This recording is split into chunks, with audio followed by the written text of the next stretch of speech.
atmosphere.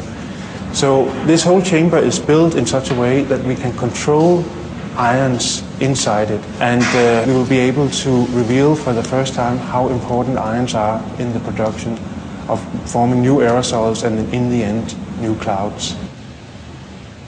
The motivation for doing this experiment has really been trying to understand why there seems to be this relation between solar activity and climate on Earth. All this political turmoil that is surrounding global warming and so on is irrelevant for the science. And the kind of experiment that we are doing, I think it's a necessary experiment because it will improve our understanding on one of the most important processes in the atmosphere, which is cloud formation.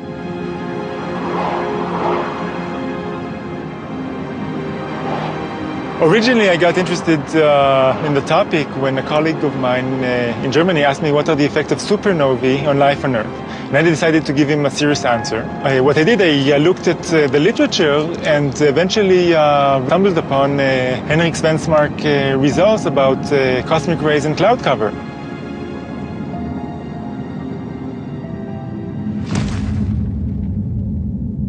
So I realized that if this hypothesis is correct, that cosmic rays affect cloud cover and climate, what it would mean is that also variations which don't originate from the sun, but also variations from the whole Milky Way, they too will affect climate on Earth.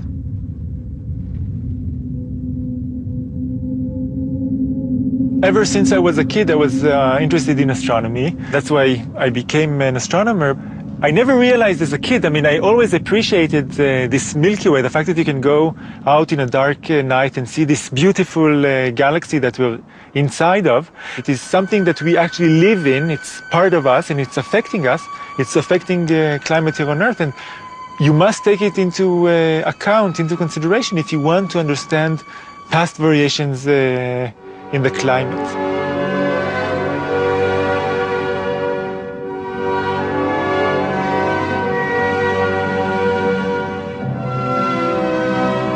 What's fascinating is that this Milky Way, which looks something which is very far away, it isn't very far away. We are part of it. And this link between this Milky Way and us is cosmic rays.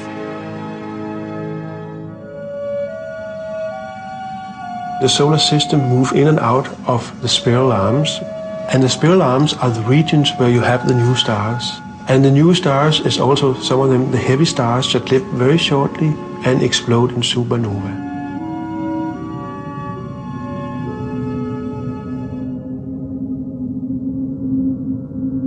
That means that you have more cosmic rays as you move into the spiral arms. If we look at the Milky Way from the top, what we'll see are 4 spiral arms, and that's because the Milky Way is a spiral arm galaxy. So we have 4 spiral arms. We are located here on some small armlets. We are rotating around the sun once every year, but the whole solar system rotates around the Milky Way once every about 250 million years. That's one galactic year.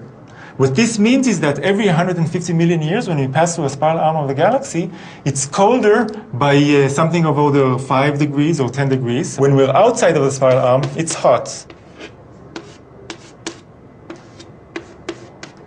Now we're on this small spur, so we're witnessing cold weather.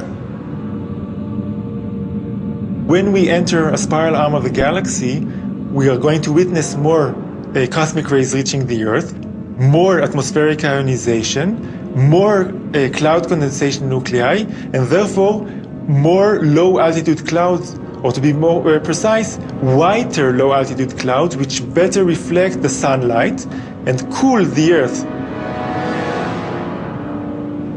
So the bottom line is that when we enter a spiral arm of the galaxy, we should expect lower temperatures.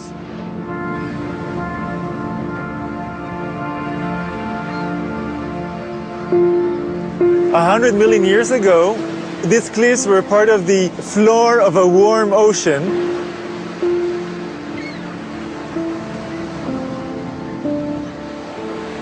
Earth back then was between spiral arms of the galaxy.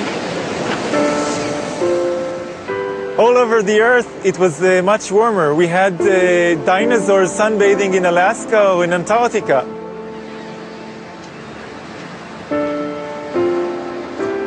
About 70 million years ago, we started approaching and entering the Sagittarius spiral arm, and Earth became exposed to a higher flux of cosmic rays because of all the stars around us. This larger flux of cosmic rays was responsible for the formation of more clouds and colder conditions here on Earth.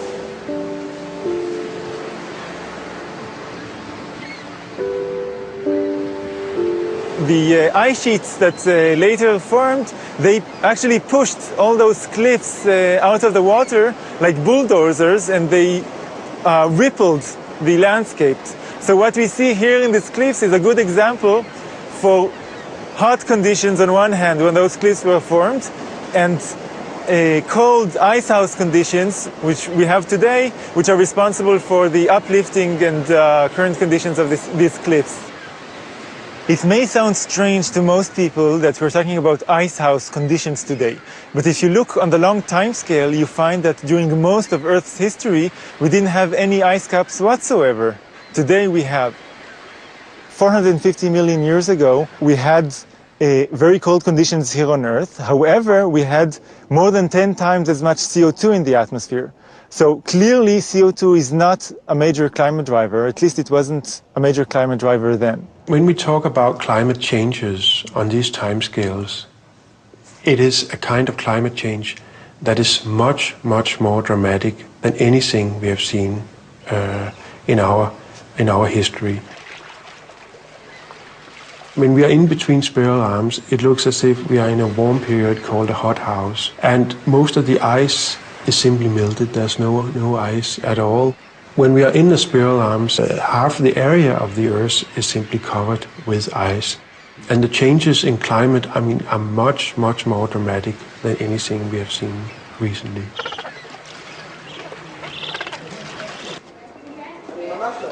Over the past billion years, Earth has passed through periods when it was cold and periods during which it was hot. And lo and behold, the periods during which it was cold synchronized with the astronomical data, which tells us when we should have passed through spiral arms of the galaxy. At some point, I realized that you can actually reconstruct the cosmic ray flux, and you can do it with these things, with the iron meteorites, because iron meteorites, after they break off their asteroids, they are exposed to cosmic rays, and they record the cosmic rays in the solar system over hundreds of millions of years. And what you find is that this cosmic ray flux changes exactly as you would expect from the astronomical data on one hand, and it also changes exactly in sync with the climate variations that you can reconstruct using geological record.